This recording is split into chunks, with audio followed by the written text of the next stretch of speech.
tarde tengan todos ustedes. Bienvenidos una vez más a su programa La parte fiscal de las finanzas del Colegio de Contadores Públicos de Querétaro. Sean todos bienvenidos. El día de hoy no nos puede acompañar el presidente del Contador Público Certificado, Rafael, en virtud de que su agenda está un poco saturada. Desde aquí, Rafa, te mandamos un cordial saludo y mira, te guardamos la Coca-Cola con tu nombre, mira.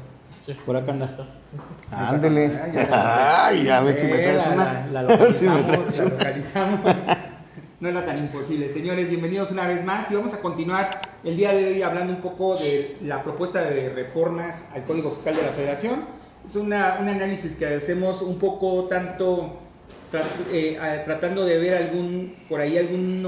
algunas opciones que pudiéramos llegar a tener en el desarrollo en la aplicación de la ley sobre todo, ¿no? Mi estimado Sergio Ledesma, bienvenido una vez más. A la orden, amigo. Omar Pérez, amigo, un gusto. Pues vamos a hablar un poquito. Checo. Vamos a hablar un poquito de esta parte. Nos quedamos la vez anterior con un tema que fue básicamente establecer qué incorporaciones iban importantes, ¿no? Entre ellos era el 49 bis. El certificado sello digital es a raíz de un acto de molestia que emite la autoridad. La autoridad llega, emite un oficio, detecta alguna irregularidad, alguna inconsistencia en el marco normativo del cumplimiento de obligaciones del contribuyente, sea cual sea, y evidentemente te dice, bueno, en términos del artículo 17H bis, pues te voy a restringir el uso de tu certificado digital, ¿no? Uh-huh. Y empieza esta parte donde hay todo un proceso interesante, donde te dice, oye, ya la restricción ahí está, te voy a dar 40 días como contribuyente para que vengas a aclararlo, y si tú una vez que ingreses tu aclaración llenando un formato, yo te puedo reactivar tu certificado sello digital. Hecho eso, la autoridad revisa la información, las manifestaciones, documentos que le habíamos entregado vía formato a través de la plataforma y emite una resolución. Si no alcanzamos a desvirtuar lo que vio nacer la restricción, prevalece el criterio y consecuentemente te aplican el 17H. ¿Qué quiere decir? Que es la suspensión definitiva del uso del certificado sello digital. Evidentemente, dentro de ese procedimiento te da la opción de que una vez que corrijas tu situación fiscal, tienes un formato que es el 47/CFF y sobre ese formato, pues ahora sí te dirán si procede o no procede, o te corregiste o no te corregiste, ¿no? En ese caso. De hecho, hay una redacción interesante que les propongo en otra mesa estudiar, pero el 17H bis nos da la pauta de que te corrijas o desvirtúes la conducta o el incumplimiento de tu obligación tributaria. Claro. Sí. Sin embargo, el 17H ya no te lo dice. El 17H lo que te dice es que pues corrijas tu situación fiscal, ¿no? De hecho, el formato que llenas en el 47/CFF, pues tiene esa situación, ¿no? Donde básicamente es corrígete. Como tip, yo sugeriría que los contribuyentes que estén en este proceso, pues traten de desvirtuar todavía en una segunda oportunidad, aplicando el 47/CFF, su situación fiscal, porque sí lo llegan a estudiar. Entonces, bajo este contexto, llega una propuesta de reforma, ¿no? Y hay algo interesante que decías la vez pasada, mi estimado amigo Sergio, decías, oye, pero ¿cómo le hace la propuesta del legislador hacia al legislador, del ejecutivo al legislador? Le dice, incorporemos un 49 bis. ¿De qué trata este? ¿Qué es lo que puedes ver respecto a este procedimiento comparándolo contra el 17H bis y 17H? ¿Qué podemos ver ahí? Yo creo que en esta parte lo primero que viene es una revisión a los comprobantes fiscales, pero express. Okay. Una revisión express donde consiste en esa visita domiciliaria y le está generando la oportunidad de que acuda al domicilio fiscal del contribuyente ante una presunción, que esa es una parte, me parece, riesgosa, peligrosa para el propio contribuyente en su seguridad jurídica. ¿Por qué? Porque está ante una presunción donde de inmediato va a tener algunos efectos importantes. Entonces, sí hay una visita también que podría ser no tan grata, ¿sí? Desde ese momento, entonces, hay la presunción de que estás expidiendo comprobantes fiscales de los denominados falsos, por hoy, ¿sí? La calificación que se va a dar. Desde el primer momento, en la orden de visita, generar la suspensión de la emisión de comprobantes fiscales, que me parece que aquí esta es la parte que se puede llegar a contraponer de manera especial con el 17H bis. ¿Sí? Porque en el 17H bis lo que encontramos es una restricción temporal ante diversas causales que, como ya bien lo platicabas, entre esas el de no presentar declaraciones, ¿no? Así es. Entonces, hasta ese momento, diríamos, allá hay una restricción temporal, aquí hay una suspensión desde el primer momento. Y lo que no se ve muy claro en este 49 bis es cuál es ese procedimiento o en qué momento o en qué documento, quién va a ordenar esa suspensión. Se entendería que no tendría que ser el visitador, porque él no tiene esa facultad estrictamente, no la tendría, sino lo tiene la autoridad ordenadora en su caso, ¿sí? Y no es el mismo, que creo que hay que discutirlo y hay que pelotearlo tantito, porque la autoridad ordenadora es en todo caso quien suscribe el documento y la ejecutora es el visitador. Tú lo que estás planteando, o que quiero entender, mi estimado Omar, que plantea Sergio es, a ver, hay una autoridad que es jerárquicamente tiene la atribución y la facultad prevista en el reglamento interior y la ley del Servicio de Administración Tributaria, ¿no? Que es emitir esta orden de visitas. Ajá. Inspección, la que sea, pero sale de una oficina que tiene facultades. De tal modo que a quien le entrega el mandato, por decirlo de alguna manera, sí, que es este verificador o este ejecutor, después va a llegar a un domicilio a practicar el ejercicio de facultades previstos en el 49 bis propuesto por el por el Ejecutivo. Y entonces dice Sergio, pues, oye, si el verificador, atendiendo a esa instrucción que le da su superior jerárquico, se constituye en el domicilio y advierte la emisión de comprobantes falsos fiscales, en ese momento él puede ordenar la suspensión definitiva del certificado cero digital. Así, eso es lo ilegal. Aunque parece que no. Okay. Sí, porque realmente pareciera, más bien lo que tendría que ser es que el documento primario es el que debe de contener la orden de suspensión desde que se notifica. ¿Con base en qué? O sea, ¿con base en qué se ordenaría esa suspensión? Si todavía no hay un ejercicio de facultades. Y además es una presunción. Sí, que es parte del contexto, ¿no? Del contexto jurídico que veníamos trabajando de la sesión anterior, donde tenemos un 29A bis que ahora introduce la posibilidad expresa de que durante las facultades se verifique la veracidad o la existencia de sustancia de los comprobantes fiscales, que hacemos la glosa. Decíamos que no debería de estar ahí, que no es un requisito, porque pues como tal no se le puede incluir ese elemento a un CFDI. Claro. Porque es un elemento... Tres elementos distintos. Sí, ¿no? Además es una situación que decíamos no es es etérea, es subjetiva. ¿Dónde anda? Ajá. La otra, bueno, pues esa que ahora en el 42, que le incluyen una nueva facultad de comprobación, igual como las que ya existen, ahora existe una específica que está, si no me recuerdo, que es fracción quinta inciso G, que es verificar que los FDIs amparen operaciones reales y en su caso determinar que se trata de comprobantes falsos, que de nueva cuenta volvemos a la calificación de falsos que traemos del pasado, ¿no? Que es un comprobante falso. Lo que contienen, pues en su caso, podrían ser operaciones falsas, pero el comprobante en sí mismo no es falso. Sí. Bueno, eso lo supera, sí. La propuesta precisamente toca ese... Que es lo que pretende, además, es lo que pretenden ajustar. Ajustar en esta ley secundaria una disposición de la propia Constitución. Sí, que es donde veíamos el Código Fiscal de la Federación es reglamentario del artículo 22 de la Constitución. El 19, sí. 19, y el 19. Sí. Entonces, o sea, si es reglamentaria, o sea, como tal, no lo sabemos, ¿no? Todavía está yo mi juicio no, pero pues habrá que entenderlo. Y por último, si el 49 bis dice que se crea este procedimiento específico, que su objetivo es rechazar darle efectos fiscales a los comprobantes y en su caso, pues emitir esta suspensión temporal de la emisión de CFDIs.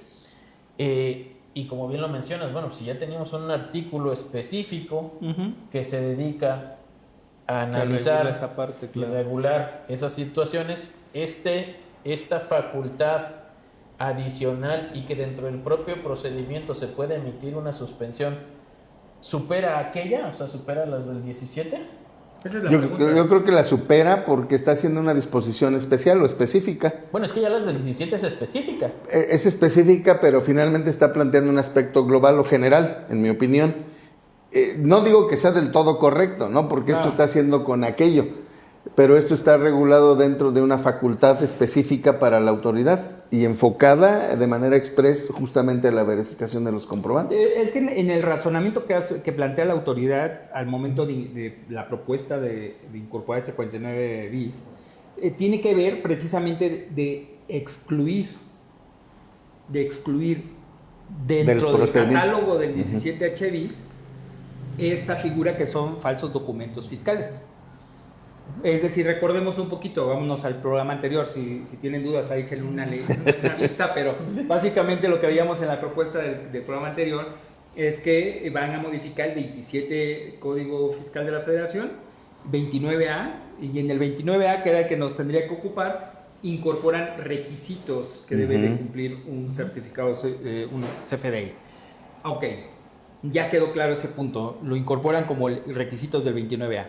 Pero luego nos vamos al procedimiento del 49A y en el 49A ese procedimiento es contra esos requisitos. De tal manera que en el 17H bis ya no los incluyen. Eso pareciera lo que dice Sergio, una violación a la legislación, ¿no? Bueno. Pues a mí me parece que sí, porque está dejando en una incertidumbre total. El asunto es de que la orden de visita ya va a traer la orden de suspensión también de la emisión de comprobantes. Y entonces, el decir, a partir de este momento que estoy presumiendo que hay comprobantes fiscales falsos o falsos comprobantes fiscales, que es como le va a denominar, entonces, desde aquí, en este documento, se ordena la suspensión de emisión de comprobantes fiscales. Y desde ese momento, se entendería que no debe de emitir ni un solo comprobante desde que ellos llegan y hasta cuándo haya una resolución. Durante todo ese tiempo, entonces. Una resolución que puede durar 24 días.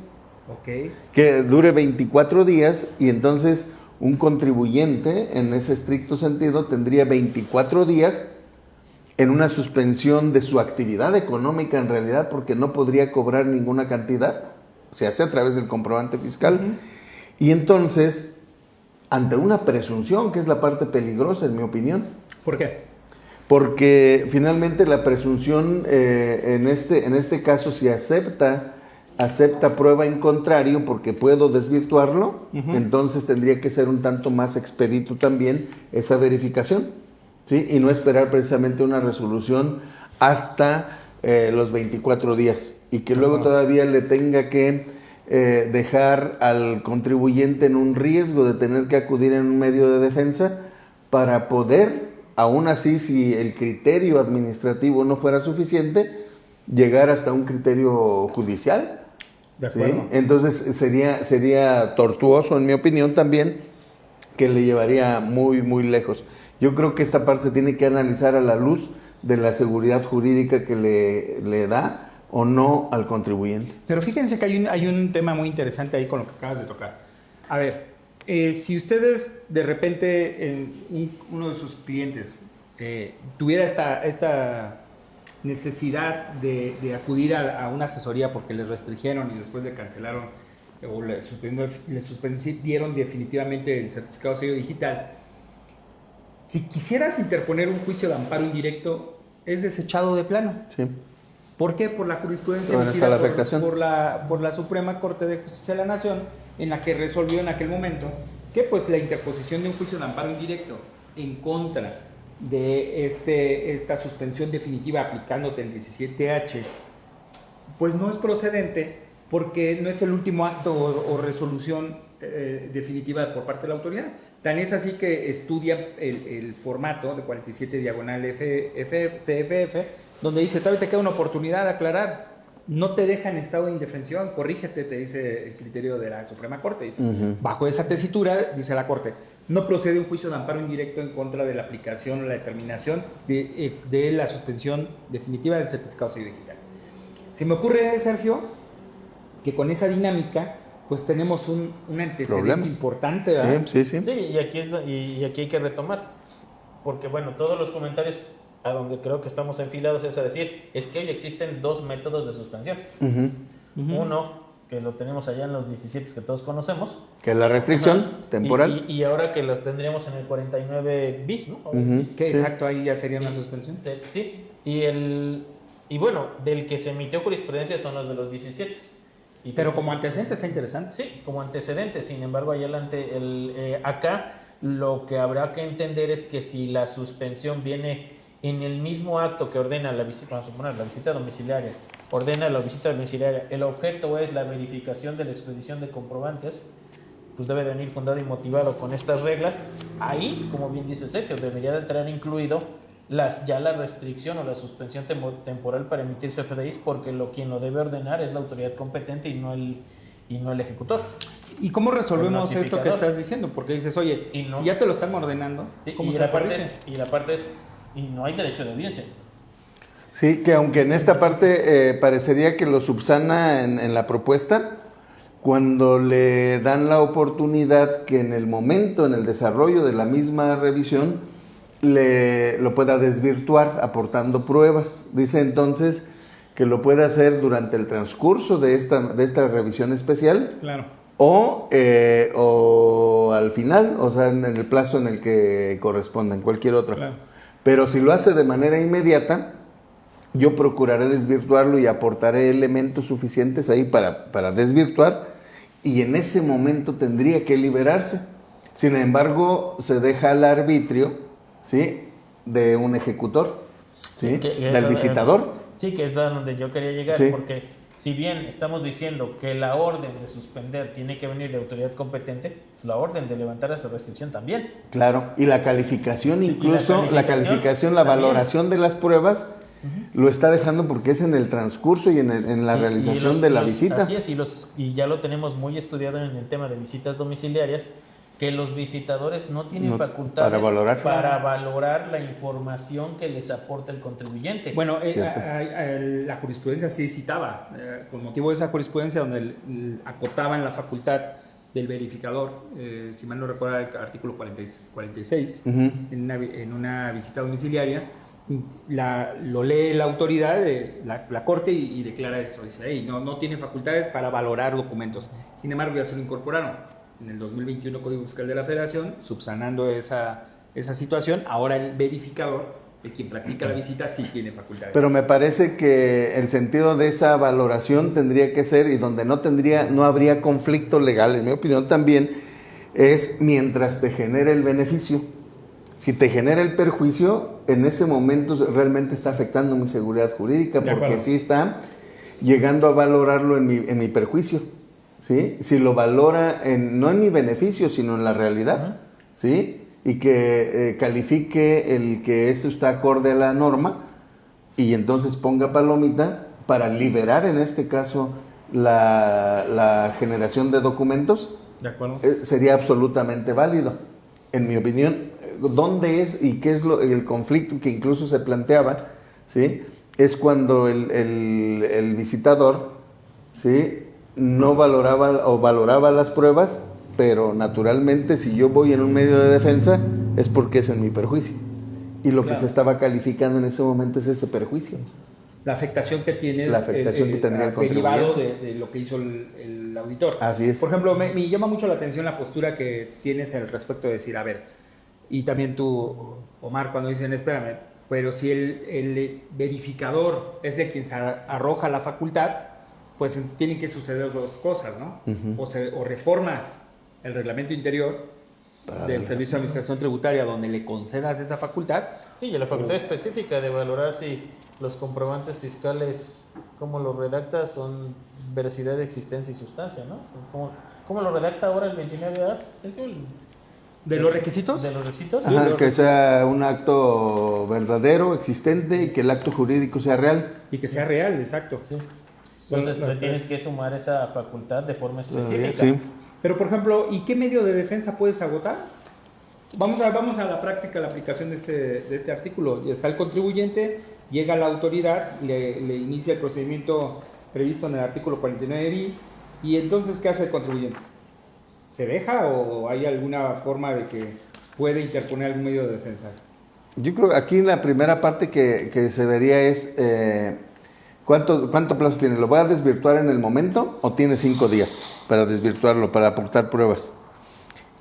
Y eso se valoraría y se emite una resolución para ese punto nada más. pero sería en el caso de que se haga en los 5 días, o al día siguiente o el mero día. Tendría que, si es el momento en que yo aporte la prueba. Pero que ya te corregiste. Sí, porque estoy aportando una prueba, ¿sí? Para desvirtuar.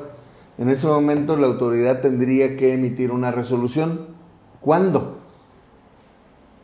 Es que es un tema muy complejo, tú lo estás poniendo muy más complejo todavía. Sí, y es que lo tenemos que ver porque en su caso le dan los 5 días, ¿sí? Y va a desvirtuar esa presunción de que son falsos, y debe señalar claramente el hecho a que se refiere cada uno de ellos y lo que se pretende probar. Ok. Sí, el contribuyente.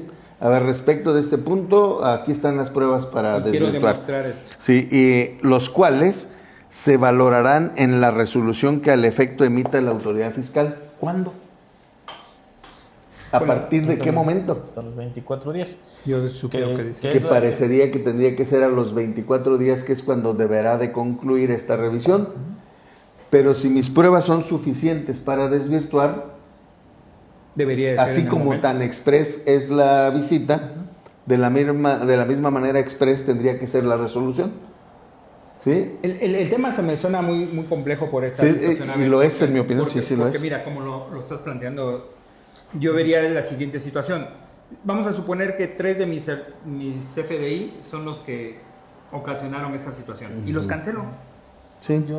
Sí, y que bueno, yo aquí quisiera acotar el tema de aportar pruebas, porque a mi consideración hay una violación al derecho el derecho del debido proceso en cuanto se refiere a la facultad para aprobar, el derecho a probar o el derecho de objetar, porque te señala que los medios de prueba que ofrezca el contribuyente deberán identificarse y adminicularse claramente con el hecho u observación que pretenda desvirtuar, como si se tratara de la contestación de una demanda, ¿no? Sí, claro. Y que contestas cada hecho y luego cada prueba la adminiculas con cada uno de esos hechos, y si no, se tendrá por no presentada. O sea, esas son reglas de derecho civil, Claro. como tal. Considerando para Procesales. ello lo siguiente, que se refieren directamente al objeto de la visita domiciliaria, que no se ofrezcan para generar efectos dilatorios. Caray, ¿a quién va a calificar que la prueba se ofrece con efectos dilatorios?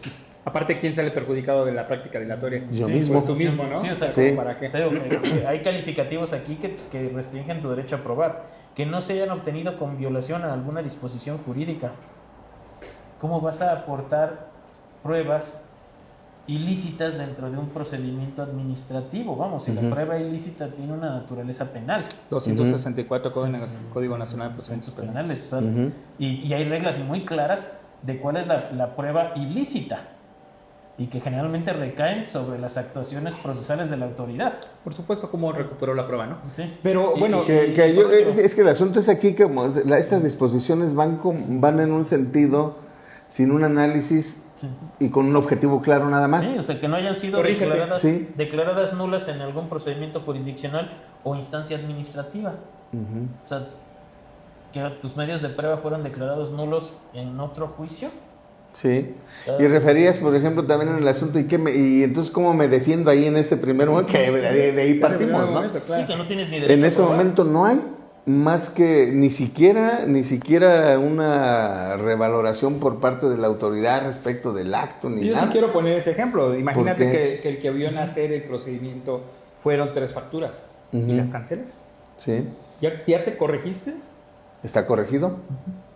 Sí, dejaste de darle efectos fiscales a ese comprobante. Porque además la autoridad tendría que, desde el primer momento, tendría que motivar, ¿sí? Porque y prevalece. dar las razones suficientes que le llevaron a presumir que tú estás emitiendo falsos comprobantes fiscales.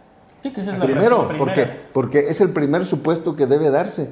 La autoridad debe de informar y debe dar a conocer los motivos que le llevaron a esa presunción. Claro, para que puedas desvirtuarlo posteriormente, ¿no? Ajá, ¿y de dónde puede venir una motivación en ese sentido? Deberá tener un antecedente. Y entonces creo que aquí al contribuyente le va a convenir analizar qué está haciendo alrededor.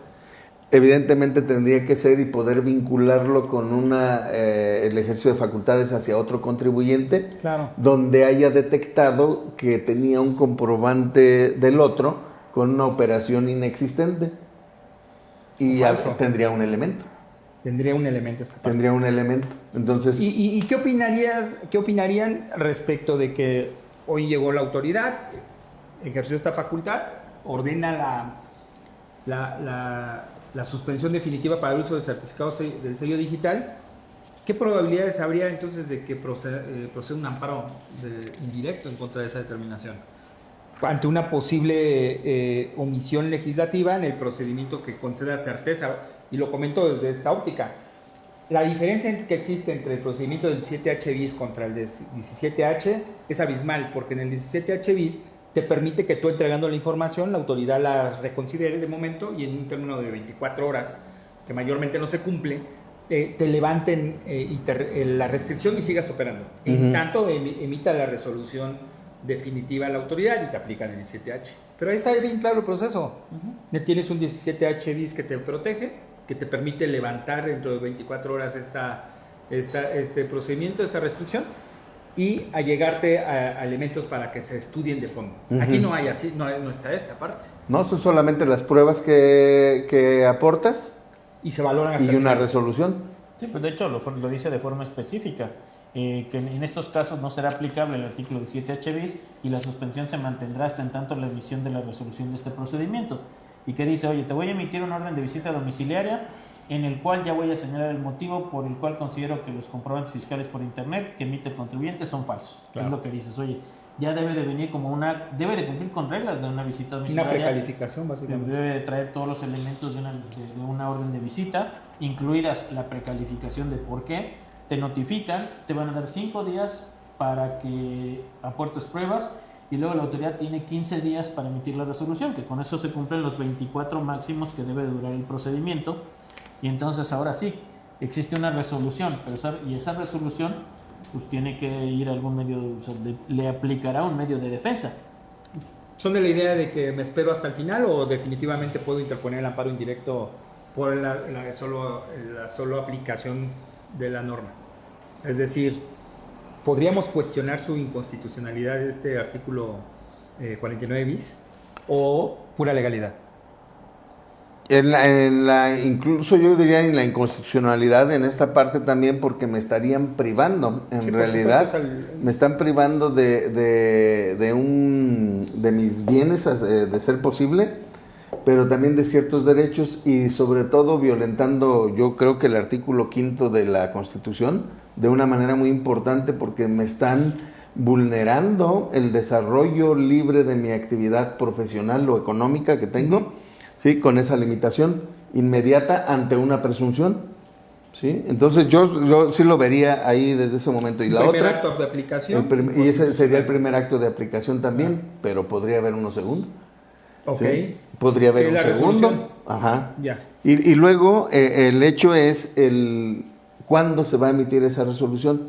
Se valorará en la resolución que al efecto emita la autoridad fiscal después de las pruebas. Pero, ¿qué momento? ¿Qué plazo tiene? ¿Es hasta los 24 días? ¿O en el momento en que se haga la valoración que tengo aquí, cuando lo aporte el contribuyente, o los 5 días que ya platicaba Omar ahorita? Como lo que pasa en el 17H bis, que ahí son 24 horas, ¿no? Sí, yo aquí lo veo claro en que dice que tienes 5 días para entregar medios de prueba. Así es. Y que luego tiene 15 días la autoridad para emitir la resolución, y entonces ahí tendrá, dice que en un plazo, lo cual deberá de durar un plazo máximo de 24, que es ahí donde te digo que cómo está integrado el plazo, porque a 24 le quito 15, me quedan 9, le quito 5, me quedan 4. ¿Qué pasó con esos 4 días que están en el limbo? O sea, esos 4 días, ¿qué es?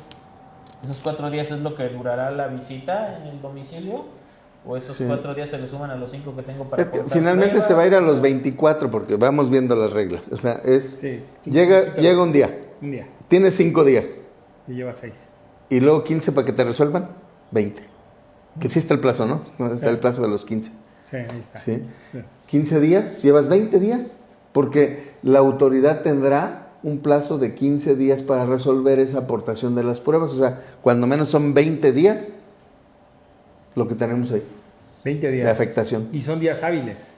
Entonces échale en tus días hábiles. Sí, por eso reitero, o sea, no me cuadran los días. Claro. Porque dice, el procedimiento a que se refiere este artículo se deberá concluir como máximo dentro de los 24 días e iniciará cuando se entregue la orden o en su caso cuando surta efecto su notificación y concluirá al emitirse la resolución correspondiente. Si yo tengo el día del... me notifican, surte efectos y luego viene mi día 1. Y con esa notificación, yo esa notificación ya le tengo solamente 5 días para aportarle pruebas. Y entonces, si al fenecerse mis 5 días, inicia el plazo de 15 que tiene la autoridad para emitir resolución. Eso me da 20. Claro. Sí, llevas 20. Me llevo 20, no 24. Porque esos otros 4 días, ¿dónde están? O sea, aquí hay una incongruencia procesal. De acuerdo. Ahora bien, en cuanto a la parte de impugnarlo, yo creo que sí puedes impugnar el amparo indirecto cuando adviertas que la orden de visita domiciliaria no cumple con los requisitos mínimos de una orden de visita. Pero eso es legalidad, ¿no? Eso es legalidad, sí, pero yo no lo veo como un tema de inconstitucionalidad, porque creo yo aquí mal el procedimiento, pero te van a decir, hay un principio donde pues, no has agotado todas las instancias, este principio de definitividad, y pues si aquí dice que tienes que esperar a que haya que te van a dar una resolución, y bueno, y ya contra esa resolución, aquí no dice que haya un procedimiento para impugnar esa resolución, ¿eh? No dice. No. Entonces, pues tendremos que irnos a los procedimientos ordinarios y puede ser el recurso de revocación. Precisamente no sería motivo de un amparo indirecto como un derecho de audiencia. Claro, o sea, la redacción como tal vulnera la garantía, ¿no? de audiencia. O sea, como está puesta. Y yo insistiría con ese artículo 5. Sí, claro, me sumaría a esa parte. Sí, yo hablo de la garantía de audiencia, pero también hablo del debido proceso y el derecho a probar. O sea, esa fracción sexta donde le mete calificativos a las pruebas, o sea, específicamente dice, que ya le leí, que se refieren directamente al objeto de la visita domiciliaria. Bueno, pues ¿quién lo va a calificar si se refieren o no? O sea, 2, que no se ofrezcan para generar efectos dilatorios. De nueva cuenta, ¿quién va a calificar si es un efecto dilatorio o no el ofrecer la prueba? Que no se hayan obtenido con violación a alguna disposición jurídica o que no hayan sido declaradas nulas en algún procedimiento jurisdiccional o instancia administrativa. O sea, estas reglas no son reglas de los medios de prueba de los que están en el Código Federal de Procedimientos Civiles, que son los de aplicación supletorias al Código. Estas son unas novedosas. Totalmente. Estas sí creo que son violatorias del derecho al debido proceso y al derecho a probar. Creo que eso sí es inconstitucional del artículo. Me gusta ese análisis porque podría ser que tú intentando defenderte, pues te salgan con algún criterio, porque a raíz de eso nacería un criterio. Sin embargo, eso lo verías hasta la resolución final. Y bueno, y el tema del proceso que no suman los días. También es una violación a la certeza y seguridad jurídicas encaminadas precisamente al debido proceso. Los plazos que aquí no suman. Ok, y por ejemplo, vamos a superar esa parte. A lo mejor la constitucionalidad habría que entenderla en qué momento, ¿no? A lo mejor por el solo hecho de que te notifiquen y te suspendan, pues tienes oportunidad de entregar pruebas. Pero hay una resolución definitiva. Ahora, mi pregunta sería, está bien, la legislación no dice qué procede en contra de eso. Con nuestro conocimiento, ¿qué procedería? Yo sería de la idea de presentar un juicio de nulidad y abrir un incidente de suspensión. ¿Restitutorio? Sí, o sea que cuando menos, ¿no? O sea, deben de dejarte emitir CFDIs hasta en tanto no existe una resolución de fondo, porque si no ya estarías purgando la pena sin que haya causado estado. Adquiere las características de una resolución definitiva que pueda impugnarse, ¿no? Que cause perjuicio. Vamos a hacer una pausa hasta ahí para continuar.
Entonces estábamos platicando esta posibilidad de repente qué va a suceder cuando te terminan de aplicar el artículo 49 bis. ¿Qué sucede? Medios de defensa. Hablamos en un primer momento de un amparo indirecto que será estudiado por sus peculiaridades, ¿no? Lo que plantea Omar, lo que plantea Sergio, lo que plantean todos los litigantes de la materia. Pero realmente, ¿qué puede hacer el contribuyente en contra de esa determinación?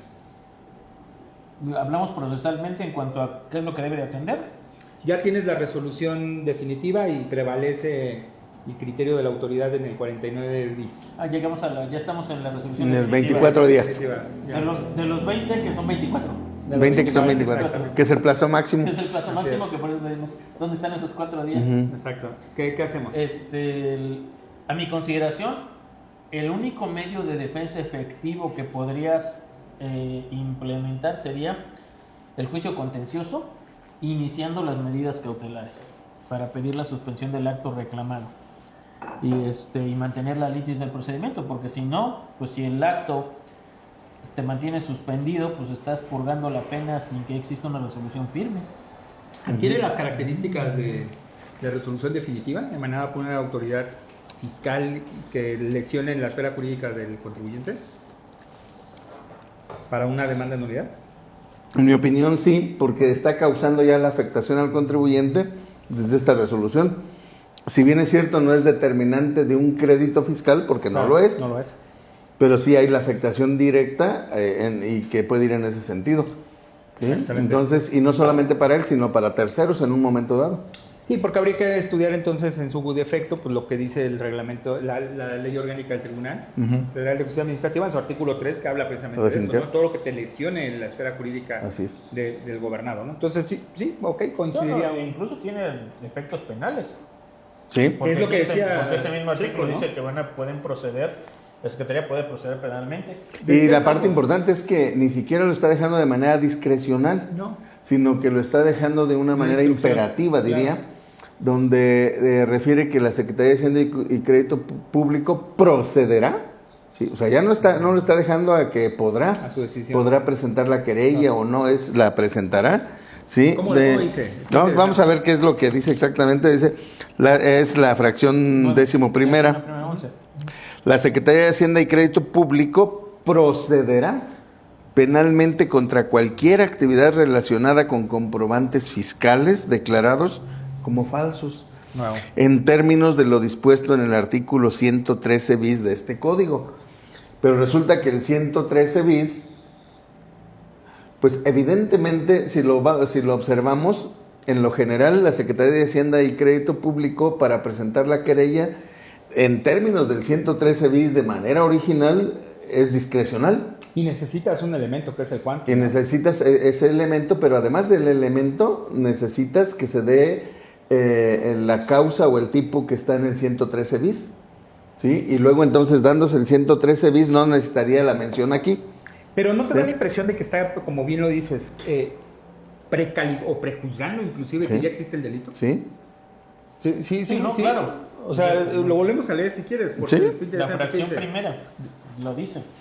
Dice la 49 bis. Para los efectos de lo dispuesto en el artículo 42, primer párrafo, fracción quinta, inciso G de este código, las visitas domiciliarias se realizarán conforme a lo siguiente, fracción primera. En la orden de visita, la autoridad fiscal señalará el motivo por el cual presume que los comprobantes fiscales digitales por internet que emite el contribuyente son falsos. O sea, ya viene. También se ordenará la suspensión de la emisión de dichos comprobantes a partir de la entrega o notificación de la orden. Claro. En estos casos no será aplicable el artículo 17H bis de este código y la suspensión se mantendrá hasta la emisión de la resolución de este procedimiento. Por supuesto, y ahora nos vamos a la fracción decimoprimera. Y la decimoprimera es lo que dices, ¿no? Sí. Que dice, ¿cómo dice? A ver, en este caso es, la Secretaría de Hacienda y Crédito Público procederá penalmente contra cualquier actividad relacionada con comprobantes fiscales declarados como falsos. ¿Y la declaración de falsos quién lo hace? La autoridad administrativa en ese primer momento. ¿No podría existir por ahí una cuestión? Vaya, porque estás hablando de un delito, ¿no? Sí. ¿El delito cuál es? Pues el uso o la que cae en la hipótesis de documento falso, comprobante falso por internet, ¿no? En un momento determinado. Pero a ver, la duda sería la siguiente. ¿Tiene facultades la Secretaría de Hacienda y Crédito Público para hacer ese calificativo al documento? Así como está redactado. No estrictamente, porque faltaría, en mi opinión, la investigación que haga la Fiscalía. La Fiscalía. Ajá, así es. Porque en cualquiera de los delitos solamente acude en la presentación, nada más en la presentación de los supuestos o la probable comisión del delito. Pero fíjate que ahí hay ¿Sí? lo comento por lo siguiente. A ver, el artículo 42, primer párrafo, Código Fiscal de la Federación, que dispone lo que viene siendo las facultades de comprobación de las autoridades, en este caso fiscales, prevé expresamente, en su texto actual, que es una facultad de la Secretaría de Hacienda y Crédito Público, de las autoridades fiscales, de hecho dice, el comprobar la comisión de un delito. La investigación del delito. Pero así dice, comprobar el delito, así dice. De hecho, su redacción expresamente, de 42, dice, tiene la facultad para comprobar el cumplimiento de obligaciones fiscales y comprobar delitos. Pero aquí creo que en esta parte tendría que ver, o sea, primero es el rebote. En mi opinión tendría que ver la presentación de la querella, la Fiscalía Especializada tiene que comenzar la investigación y luego entonces apoyarse de la autoridad fiscal para investigar o comprobar la comisión del delito. Recabar datos de prueba, presentarlo formalmente a un juez. Sí, pero el ejercicio de la acción penal está sujeta a las fiscalías. Así es. O sea, ellos tienen ese monopolio, o sea, la autoridad solamente puede ser coadyuvante. Y en principio solamente va a aportar elementos para que en su caso inicie la investigación. Quien califica los comprobantes como falsos es la fiscalía. Sí. Y bueno, en un momento determinado, hasta, si me lo permiten, con los antecedentes de impugnación que existen actualmente de documentos falsos, pues son los órganos jurisdiccionales quienes se pronuncian. Así es. Si es falso o no es falso. Tan es así que hay jurisprudencia al respecto, ¿no? Entonces, la falsedad del documento depositado en la apreciación de una autoridad se me hace un poco agresivo, por decirlo menos. Sí, que tendría que ser solamente para que se investigara. ¿Sí? Para la presentación de la querella, para presentar la documentación. Claro, ya le quitas el calificativo. La documentación por las que la víctima supone que hay una afectación y está la comisión del delito en su perjuicio. Claro. Hasta ahí. Y entonces integra la carpeta, ¿sí? Y a partir de ahí la Fiscalía hacer la investigación correspondiente, incluso para ver si ejercita la acción penal o no. ¿Sí? Porque faltaría ese elemento, no basta con la presentación de la querella, sino con el análisis de los elementos que se están aportando, por supuesto, donde existiera duda o no existiera duda respecto de ello. Y luego entonces, antes de todo eso, de ejercer la acción penal, ¿qué pasaría? Que debe hacerse una investigación. ¿Y quién la ordenaría? A la Fiscalía. Es todo un tema, porque imagínate que la Fiscalía se apoye en este documento. Sí. Es decir, aquí como ya se calificó de falso allá, entonces lo es. Ya es falso. Lo está refiriendo la misma supuesta víctima. Así es, él la calificó. Sí, ya lo está calificando. Sí, parte. Sí, llegó y dijo, siempre se ha dicho que no. O sea, ella no puede ser. O sea, su función dentro del proceso penal es la de ser víctima. Excelente. Sí, y aquí vemos que simplemente es el hecho de que proceda. Nada más, claro, procederá. Nada más procederá penalmente. Pero con ese documento. ¿Y cómo va a proceder penalmente la autoridad administrativa? Con la querella. Yo creo que hasta ahí es el punto de corte. Sí, el punto de corte. Muy bien, me parece muy bien. Qué buen análisis, ¿no? Realmente es un tema que pasa de lo administrativo a lo penal. Creo que es de los pocos procedimientos que directamente pasan de la cajita administrativa a la cajita penal, porque ni siquiera estamos hablando de contribuciones. No. Estamos hablando de la emisión de un certificado de sello digital.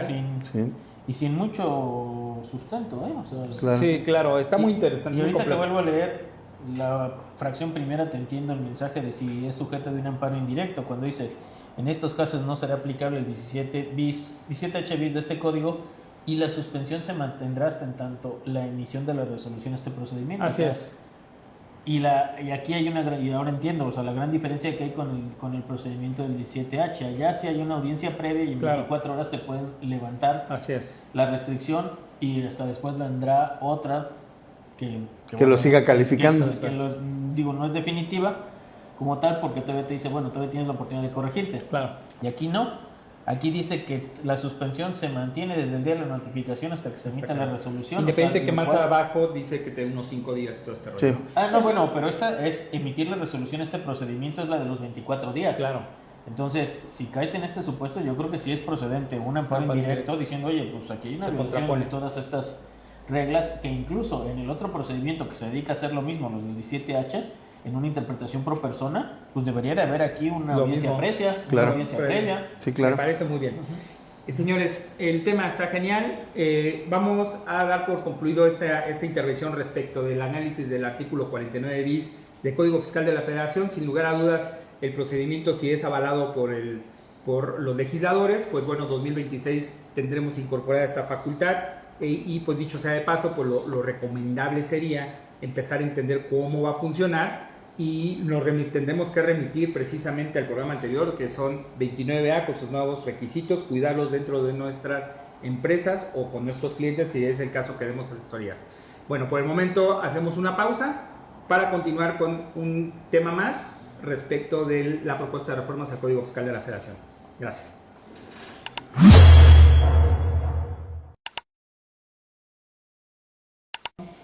Pues muy bien, señores contadores, señoritas contadoras, continuamos con el análisis del Código Fiscal de la Federación y antes de ver los demás preceptos que tienen que verse con la materia impositiva, pareciera interesante hacer un análisis del recurso de revocación, este medio de defensa que tenemos actualmente vigente aún a este día, en el que básicamente el recurso de revocación es un instrumento que tiene el contribuyente para atacar cualquier resolución que desde su perspectiva o realmente bajo la esfera de derechos que tiene, pues puedan ser respetados estos derechos, ¿no?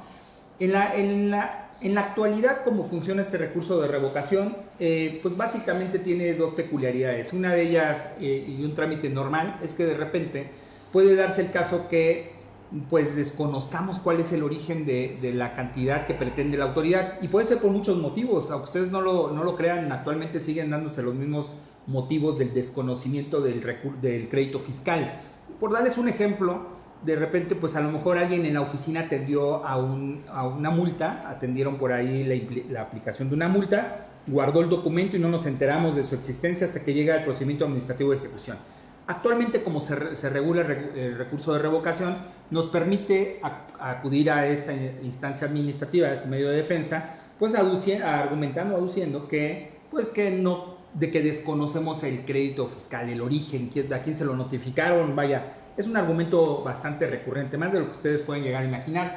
Sin embargo, hay algo interesante, ¿no, mi estimado Sergio y Omar, respecto a la propuesta de reforma al artículo 124 del Código Fiscal de la Federación, en el que básicamente lo que pretenden es incorporar una fracción décima, que en un principio en la exposición de motivos, en la exposición de motivos de esta reforma, pues lo que dice es la improcedencia del recurso de revocación, ¿no? Uh-huh. ¿Qué onda con esto? O sea, está interesantito, ¿no? Como que la improcedencia cuando argumentemos que desconocemos el origen del crédito. ¿A qué se refiere? Claro, yo creo que aquí hay una parte que siempre existió de una manera muy especial cuando se alegaba el desconocimiento del acto o la resolución que contenía el crédito, podría ser, uh-huh, o que tenía la razón por la que estaba interponiendo el medio de defensa, el recurso. Ante el desconocimiento, la autoridad tendría que dármelo a conocer. Así es. ¿Sí? Darme a conocer todos los antecedentes desde la resolución, la notificación, la determinación, todo esto, para que aún ahí en ese momento, habiéndolo conocido, entonces procediera a defenderme. ¿Sí? Okay. Que era el contenido del artículo 129 históricamente del Código Fiscal, que dejaba esa posibilidad. Que todavía está, ¿no? No, 129 se derogó precisamente con la incorporación del buzón tributario. Bien. El buzón tributario históricamente también hay que ver que se eliminó para dejar esa parte subsanada, ¿no? Decir, claro, ahora ya no me van a poder decir que no lo conocen, porque el buzón tributario yo lo pongo ahí en el buzón, tienes 3 días para verlo, claro, si no los ves, en el 4º día se entiende notificado, claro, lo hayas visto o no lo hayas visto, con las obligaciones que hay alrededor del buzón, el hecho de hacer la prueba, dar de alta el buzón, etcétera, como obligatorio, porque es el medio de comunicación. Sin embargo, no todas las notificaciones, no, ¿sí? Todas. Aquí es la parte que habría que ver y es donde se afecta con este documento, con esta variación, no todos están en el buzón tributario. Podría haber alguna otra notificación que me causara afectación en la esfera jurídica y no conocerlo. Y es muy dado, por ejemplo, la determinación de un crédito fiscal derivado del ejercicio de facultades de comprobación, artículo 42, fracción tercera, que sería una visita domiciliaria. Sí. Entonces, imagínate el caso donde llega la autoridad con su última acta final y la pretende notificar o la notifica, ¿no? Entonces, ahí ya está un crédito fiscal y a lo mejor el contribuyente verdaderamente desconoce quién recibió la notificación. Tienes una caseta de vigilancia en la cual dejaron esta notificación. O no se notificó. O no se notificó. O no la conozco también. Por supuesto. Entonces, sí puede darse el supuesto todavía. Sí. No todo sí. es buzón tributario, me refiero prácticamente a la visita domiciliaria y donde la autoridad está obligada a levantar un acta final, ¿no? Así Entonces, bajo esas circunstancias, pues ahora sí, el 124, fracción décima, Así donde es. dice, oye, Omar, si manifiestas que desconoces el origen del crédito, proponen que este sea una causal de improcedencia. improcedencia. Sí, hay que entender que hace unos momentos mencionabas, todo el mundo tiene derecho a conocer o a desconocer un acto. Claro. ¿Por qué? Porque bueno, son circunstancias de la vida que lo pudieron llevar no de manera ordinaria, sino de forma extraordinaria a desconocer el acto de autoridad que hoy le causa un perjuicio. Sí, por supuesto. Y de nueva cuenta, como lo hemos venido mencionando en los análisis de los artículos anteriores, todos están diseñados para restringir aún más los derechos de los contribuyentes, para imposibilitar su defensa, para imposibilitar su operación.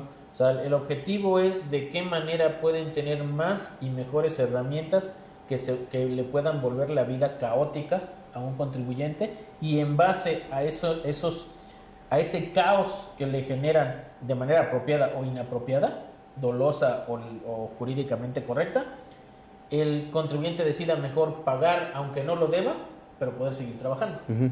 Sí, Parece carta de ser que invitación, así funciona. Parece ser que ese es el objetivo, porque bueno, el señalar que ahora es improcedente el recurso de revocación en contra de aquellos actos que se declara bajo protesta de decir verdad, que se desconoce su existencia o se desconoce su origen, pues es de nueva cuenta limitar las formas de defensas de un contribuyente. Y hay que precisarlo, te están limitando en cuanto al acceso a la justicia mediante recurso de revocación. Claro. Porque la parte de la Ley Federal de Procedimiento Contencioso Administrativo sigue intocada, ¿no? Ahí bueno, sí lo puedes claro. argumentar. Sí, pero tiene consecuencias jurídicas graves, porque si interpones un recurso de revocación Y te contra lo un desechan. acto que no conoces, pues no tienes que garantizar el interés fiscal.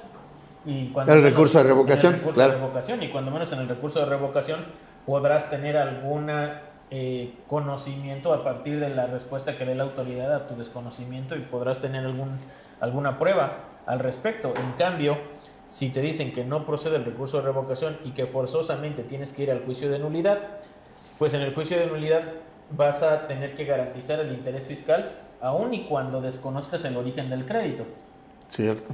Adicionalmente, no vas a tener la posibilidad de que en el expediente administrativo que creas con el recurso de revocación poder ya sea adjuntar medios probatorios o conocer de forma anticipada los medios de prueba con los que la autoridad pretende establecer que sí lo conocías, sino que vas a llegar hasta el juicio contencioso, y ahí es donde vas a conocer los medios de prueba, teniendo pues, pocas oportunidades para probar en contra. Entonces creo que sí hay una consecuencia grave. O sea, no solamente es incorporarle esta causal de sí, improcedencia. no solamente es perder la vía administrativa, pues es perder hasta una oportunidad de defensa, una oportunidad de probar. Yo creo que sí se vulnera definitivamente el derecho ahí a la defensa, se limita, porque hay una circunstancia absolutamente real. ¿Sí? Si el ejemplo en un procedimiento administrativo de ejecución en el ejercicio, yo en ese momento lo desconozco, ¿sí? Y además interpongo el medio por una violación a algo que desconozco, más bien en ese procedimiento, momento, claro. La autoridad estrictamente estaría obligada a demostrarme que sí lo conozco, y el recurso de revocación sería esa oportunidad. ¿Sí? El punto a debatir sería si te notificó o no. Claro, claro. Pero el problema que tenemos con la redacción es que ni siquiera va a estudiar eso la autoridad, porque de entrada es una causal de desecho de improcedencia. De improcedencia es bastante agresivo, ¿no? Sí, esa improcedencia no tiene manera de ser impugnada. No, para nada. Pero sí que debe quedar claro para la audiencia cómo funciona. Entonces, Lo que está planteando la reforma es que bajo las condiciones de que el contribuyente acuda al recurso de revocación manifestando que desconoce el origen del crédito fiscal, la solo manifestación sin necesidad de estudiar todo el expediente trae como consecuencia el desechamiento del recurso. Claro, y sobre todo fíjate que esto se contrapone un poquito porque si bien es cierto, parecería que con el Servicio de Administración Tributaria se compuso o medio lo pretendieron componer con la incorporación del buzón tributario para notificar. Lo que es cierto también es que con el Seguro Social y con el Infonavit no siempre ha existido, ¿sí? No siempre ha existido ese buzón. Okay. Por ejemplo, con el Infonavit no existe. No existe. En el Seguro Social existe el buzón IMSS, ¿sí? Pero no, que es de reciente creación. Es de reciente, absoluta reciente creación. Convenio, ¿no? Y que además todavía no tiene todos los alcances para cumplir el objetivo de notificaciones. Por tanto, ¿sí? En realidad con esas otras dos autoridades podría existir el desconocimiento pleno del acto, ¿sí? ¿Cuándo? Y parecería entonces que decir, ¿y qué estamos hablando aquí del recurso de revocación en el código? ¿Sí? Porque es una parte que va a haber que aclarar, ¿no? Contra el procedimiento administrativo de ejecución que hace el Instituto Mexicano del Seguro Social y el Infonavit, sí procede el recurso de revocación que está en el Código Fiscal con estas reglas. Entonces sí puede haber un momento, ¿sí? Donde esto ocurra, ¿sí? Y me lo desechen como improcedente porque pero lo niego. No supondríamos que tendría que estar incorporado en el reglamento interior de recurso de inconformidad. Sí, la causal de improcedencia tendría que modificarse para el Seguro Social. Tendría, ¿no? que hacerse allá también, pero lo que pasa es que allá va contra la determinación de los créditos y todos los actos que me causan agravio. Ya. ¿Sí? Y acá va solamente el del procedimiento administrativo de ejecución. Ok, ¿Sí? Contra el medio de defensa contra el procedimiento administrativo. Pero perfectamente podría caber que el reglamento del artículo 294 de la Ley del Seguro sí plantea esa posibilidad del desconocimiento.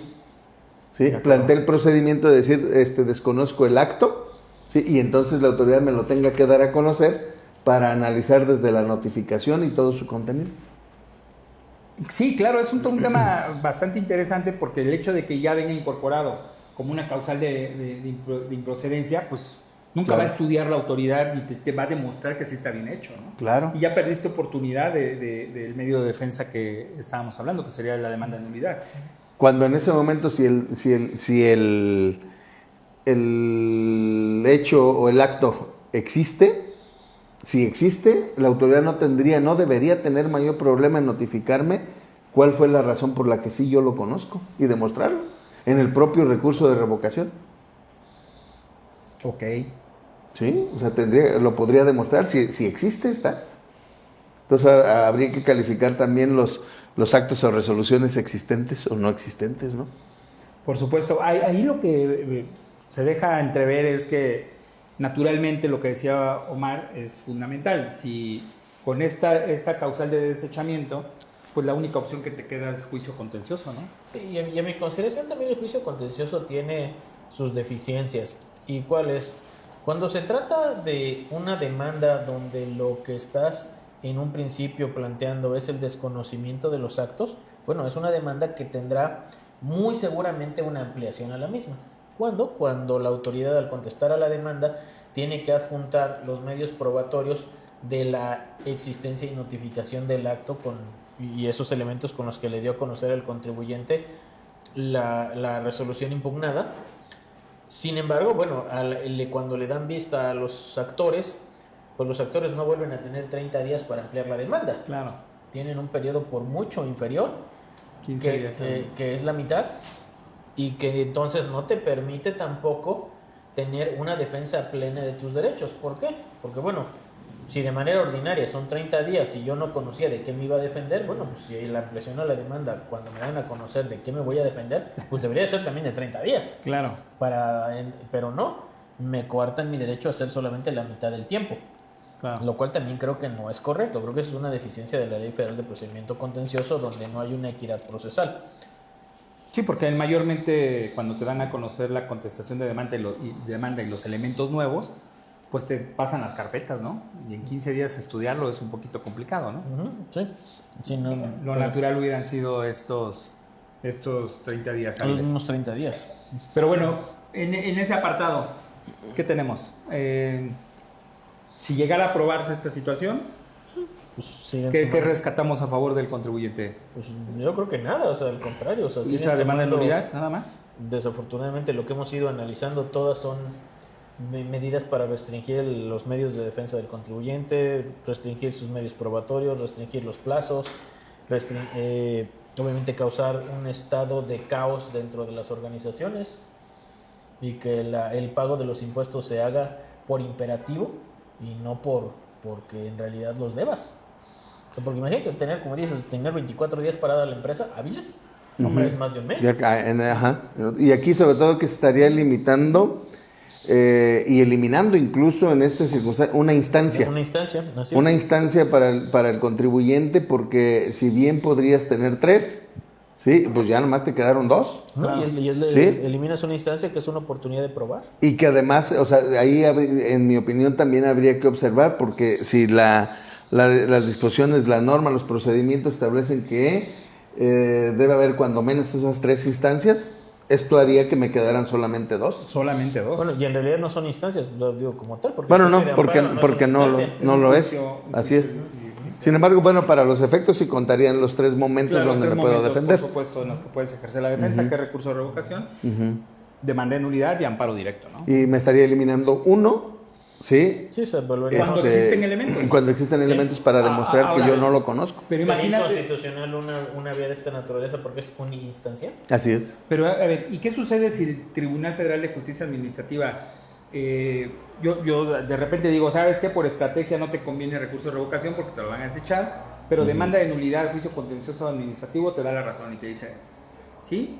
Desconocías. Tú el lo origen del desconoces y argumentas todo lo que venga después de conocerlo, después de Claro, que te lo den y a conocer, ganas el asunto, con la ampliación de la demanda que ya comentaba. Entonces hay una incongruencia, ¿no? Sí. Porque por un lado, pudiendo ejercer esta posibilidad de defensa, te lo suprimen, ¿no? Porque además voy a llegar al contencioso, ¿sí? Pudiendo. No hay duda, porque allá no tengo esa limitante. Ahí no está esa limitante, exacto. No le demos ideas al Ajá. legislador, ¿eh? Pero finalmente, entonces, mira, ¿para qué poner una traba? Porque en algún tiempo se refería de que, ¿por qué presento el recurso de revocación si siempre lo van a confirmar?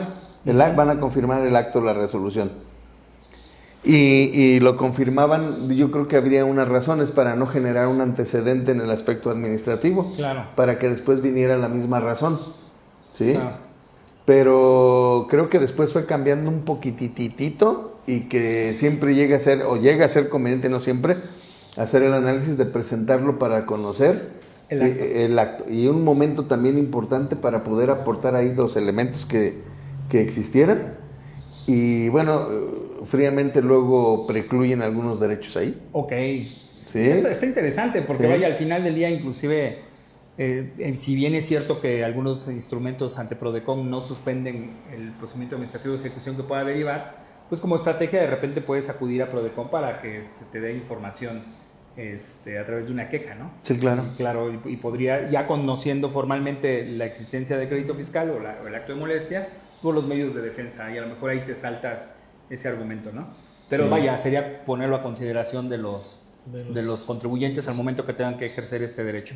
Muy bien, pues está interesante este punto. Vamos a pasar al que sigue, si les parece muy bien, y vamos a hablar un poco de...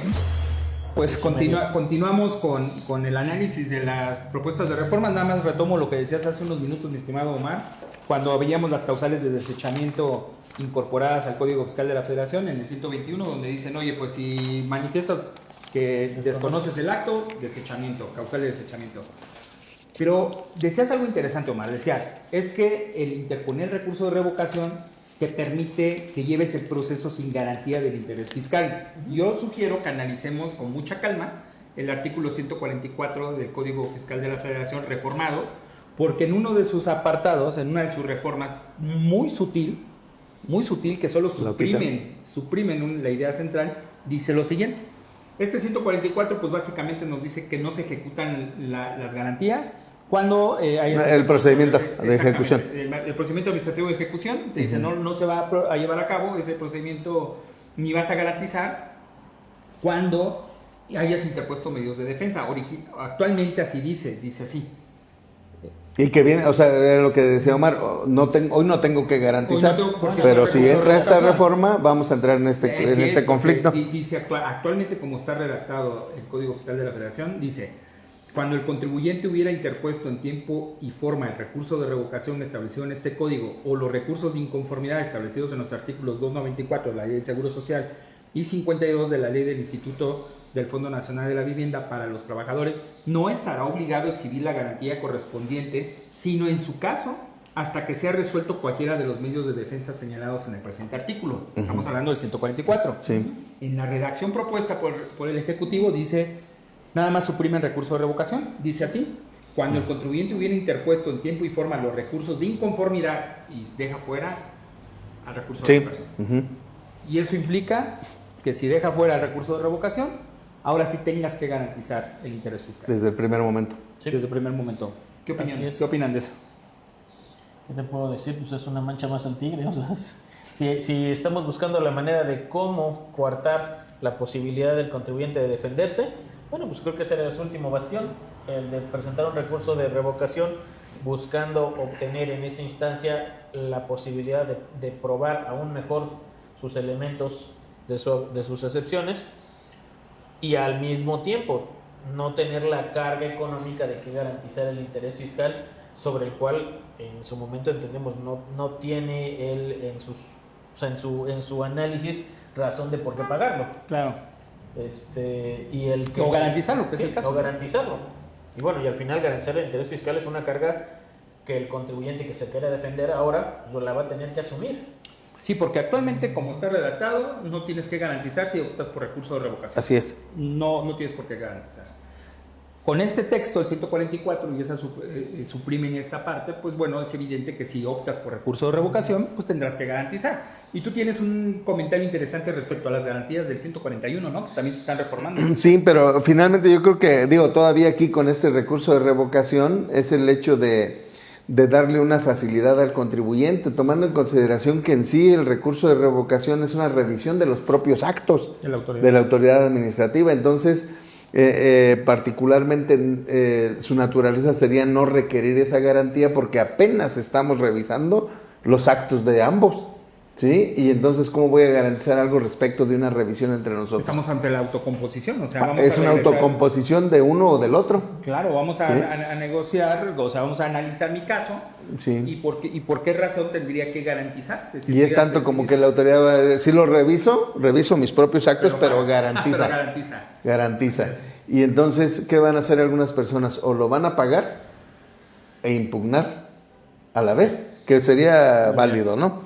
Sería válido. Contra montos razonables, ¿no? Porque, no, tampoco de pronto no vas a... Si no, pregúntale al amigo de la televisora a ver qué onda. A sacar todo, entonces va a ser complicado, ¿sí?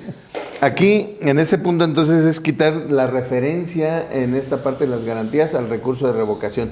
Y otra modificaciones importantes que ya bien lo referías, ahora tener que ver ya con el 141 del código, que en sí lo que tenemos ahí son las formas de garantizar.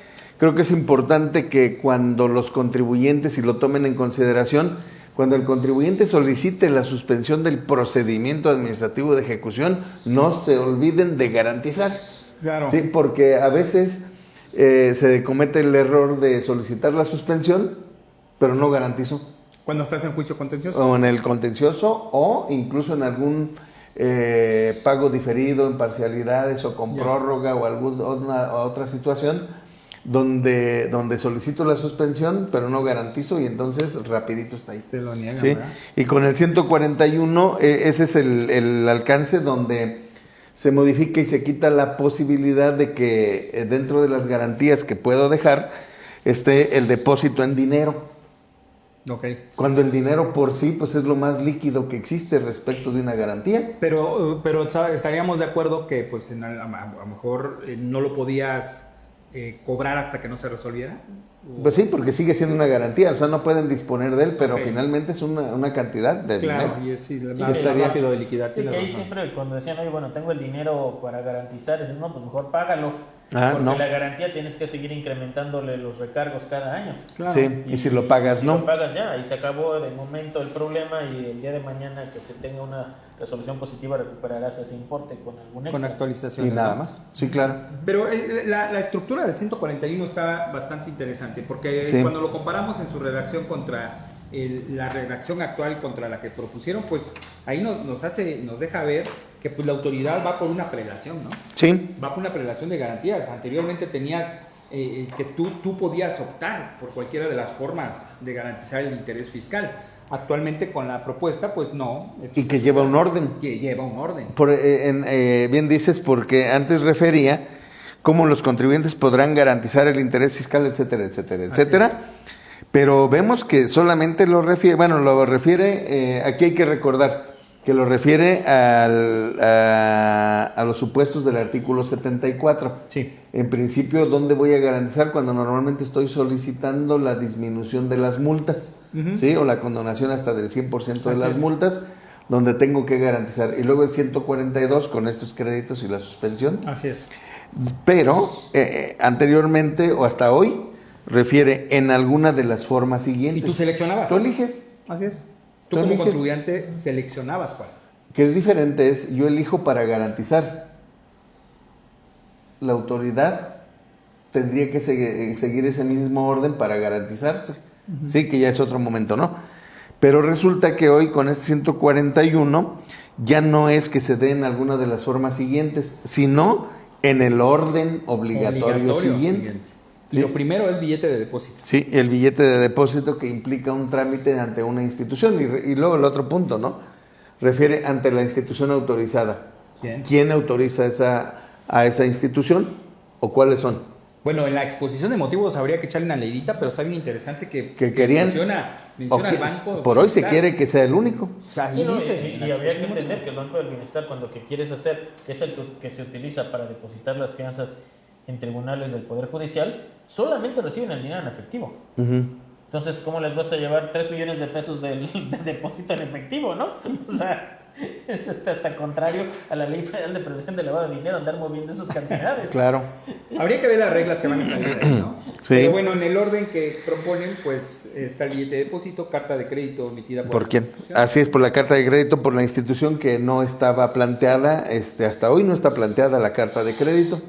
¿Sí? Pero finalmente una institución también te lo puede otorgar a la empresa si tiene esa capacidad de pago o de generar. Eso nos lleva a que la empresa debe tener sus finanzas saludables, ¿no? Sí. Si quisiéramos acceder a esta carta de crédito, por ejemplo, naturalmente, pues debemos de tener estados financieros sólidos. ¿no? Ok, ¿qué más? La prenda también la modificaron. Estaba la prenda y la hipoteca específicamente, Es- pero ahora la modificación que hay para garantizar es de que hace algunas excepciones y puntualiza respecto de algunos bienes inmuebles. El hecho de no aceptar los intangibles, ¿sí? como garantía. Así es. Lo deja también para pues, asegurar una mayor cantidad en lo que tiene en su mano. De ¿sí? acuerdo. Y luego hace una calificación o de las excepciones también de cuáles no pueden ser los inmuebles con características del predio rústico, que con eso no lo puedo garantizar. Ujú. ¿Sí? Entonces, con esta calificación que platicaba Omar, de los lo bienes rústico, rústicos, ¿no? ¿no? Sí, que esos tienen que ver con las cartas de desarrollo urbano de los municipios. Son donde establecen si una zona es de predios urbanos o de predios rústicos. Qué interesante. Yo que estaba comprando terrenos de bajo costo para luego garantizar. ¿no? Si no son rústicos, la puedes La librar puedo para tu librar. garantía, pero primero no caigas en la determinación del crédito para que no te falle. Al ritmo que vamos, cualquier actividad te va a colocar ahí. Sí, y resulta que yo creo que aquí también es importante identificar cómo siempre ha sido posible el embargo en la vía administrativa.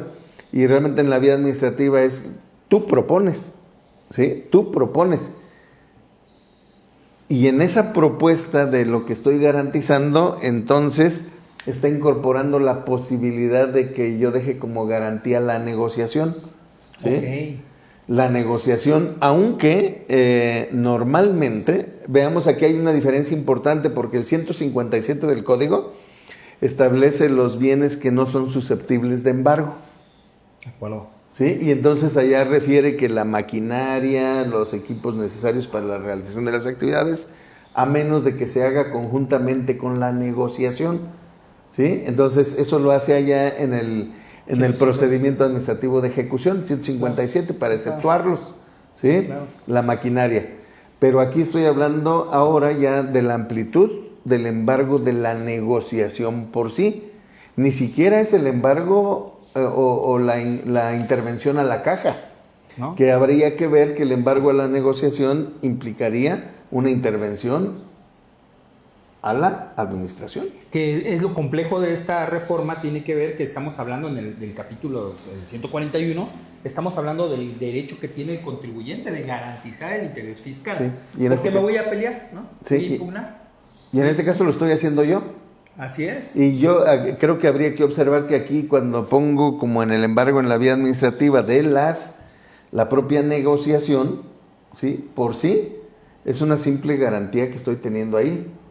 A diferencia de lo que tengo en el procedimiento administrativo de ejecución con la negociación, 157, claro. donde el interventor sí puede ir retirando y separando el 10%. Para cobrarse. Para porque ahí ya cobrarse. estás cobrando. Ahí está cobrando. Aquí no. Es garantía. Y me parece que es importante hacer esa identificación. Bastante Esta es importante. garantía y el otro es Así intervención. es. Así es, Y intervención. aquí, aunque la negociación es completita. ¿Y te quedas como depositario? Sí, porque es la negociación finalmente y entonces yo tendría que seguirla administrando. Y creo, otra vez hay otra recomendación importante porque a veces el contribuyente puede decir, pues embárgame esto. Yo lo estoy proponiendo, la parte que queda es embárgame esto. Y decir, luego no pago, al ejemplo en un pago en parcialidades o diferido, ¿no? Bueno, aquí está la garantía, embargo, en la vía administrativa. ¿Qué es? Pues esta máquina que pesa o mide 6x4. Y algunas personas dicen, pues sí, total, incumplir, pues llévatela. Claro. Piensan que no se la pueden llevar. Y ahí ya no opera esta imposibilidad o la protección que tiene el 157 de que la maquinaria no sea susceptible de embargo. Porque tú lo propusiste, claro. no ellos. No, es la diferencia. Es la diferencia importante, entonces hay que ponerlo ahí, porque en ese momento, si la autoridad pretendiera inmovilizar esa maquinaria, pues se puede llevar la parte que considere. Por supuesto. Y quedaría sin operación esa máquina. Claro que si la saca con una grúa y todo este rollo, estoy yendo a un extremo, pero créanme que se lo estoy platicando por una situación, por conocimiento de causa. ¿Sí? El contribuyente pensaba que, no, pues total les doy eso y no pago y ya, a ver, llévatelo. Pues no me lo voy a llevar todo, pero me puedo llevar esta partecita. Que es la que cuesta. Que es la que cuesta. Qué interesante. Ya no se opera. Oye, Entonces, ¿qué más ahí tenemos? no puedo alegar esa excepción del embargo. Sí, porque Yo lo aporté. Tú lo aportaste, ¿verdad? Claro que sí. Pues básicamente son los temas que teníamos preparados para el día de hoy, porque estamos hablando de la propuesta de reforma al 121 en cuanto al desechamiento del recurso de revocación. 124. El 124. Y estamos hablando de, 124 como causales de desechamiento, y estamos hablando del 144 en este apartado donde suprimen que quedas eximido de la garantía del interés Para el fiscal, y por recurso. lo tanto, si optas por recurso de revocación, también tienes que garantizar. Y lo más importante tal vez es que ahora en el 141 ponen un orden obligatorio de cómo vas a garantizar de prelación y obligan al Tribunal Federal de Justicia Administrativa de seguir ese orden. Claro. Con la propuesta de reforma dicen, la garantía del interés fiscal cuando optes por una demanda de nulidad tiene que ser la misma que el 141. Sí. Entonces, como que lo queramos ver, estamos ante un evento interesante. Y el primero, o sea que esto te llevaría estrictamente a que siempre tengas que garantizar en primer momento con un billete de depósito. Yo así lo leo, porque así dice. En el orden. En el orden. El billete de depósito. Así es. Posteriormente. El problema aquí, bueno, no es problema, pero el billete de depósito. ¿En qué momento me puedo yo pasar al segundo? Dice que hasta el importe máximo de tu capacidad económica. Así es, en esa imposibilidad práctica o económica. Porque también habría que recordar que hay una excepción para garantizar o para el embargo. La garantía alcanza hasta lo que tienes. Y si no tienes más, pues hasta ahí se queda. Que por cierto, yo creo que habría que considerar la cuestión de los terceros. Okay. Se oye frío, pero voy a referir. Sí, que yo sí he recibido sentencias en el tribunal cuando se piden estas medidas. Ah, sí, claro, los contratos, ¿no? No, donde incluso, o sea, que son de esos créditos cuantiosos multimillonarios, donde no hay poder humano que pueda garantizar esas cifras. Claro. Y que el tribunal fiscal sí hace un análisis objetivo y señala, bueno, pues te piden que garantices 100 millones y la empresa vale 5, o sea, Es todo lo que tienes. o sea, no hay, Claro. o sea, es más, te eximo de garantizar, porque si te pido garantizar dejas de operar. Se acaba. O sea, claro. Y nada más te pido que hagas un informe mensual. Sí. Bueno, y nada más recordar que van a emitirse reglas, ¿no? Sí. Nos remiten en el reglamento del Código Fiscal de la Federación, sí hay que regular esta parte, y muy probablemente también resolución de miscelánea fiscal complementa esto. Y fíjate, iba a esta parte porque resulta que luego, dentro de las garantías, una obligación solidaria asumida por tercero que compruebe su idoneidad o solvencia. ¿Suena bien? Suena bien coqueto, ya existe. Suena muy coqueto. Sí. ¿Vamos bien? Sí. Bueno, que está ahí en esa parte. ¿Que no lo modifica, Que no se cambia modifica de el cambio de número de fracción Así específicamente. Pero si a mí no me alcanza, pues ¿para qué traigo un tercero? Es tu garantía. En algún momento me tocó garantizar con un tercero, que era la hija de esta persona, y bueno, para empezar es un tema, ¿no? Sí. Por la idoneidad y la valoración de los muebles y la suficiencia económica para garantizar. Al final sí no lo aceptaron, pero después de una serie de procedimientos de juicio. Y luego vendrán los riesgos. Si aquel llega a incumplir o a no serle favorable una resolución, la garantía se tendría que hacer efectiva. Y tal vez haya sido lo único de aquel tercero. Yo no tenía para garantizar, pero el otro sí. Y mi pregunta es, ¿para qué traje al tercero? Claro. ¿No? Claro. Ese es el tema, ¿eh? Bueno, pues por el momento es lo que teníamos preparado y pues hemos llegado al final de lo que la intención de este programa naturalmente tiene que ver con estudiar de forma propositiva las propuestas de reforma del Código Fiscal de la Federación para el 2026 y que muy probablemente estén siendo aprobadas en noviembre, tal vez diciembre.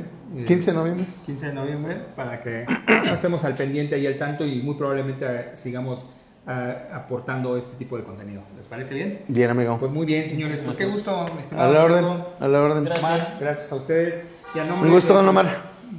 Al nombre del presidente del Colegio de Contadores Públicos, el contador público certificado Rafael, les dejamos un cordial saludo y síganos en redes sociales, por favor, difundan y compartan esta información con gente que le pueda ser de interés. Hasta la próxima. Saludos.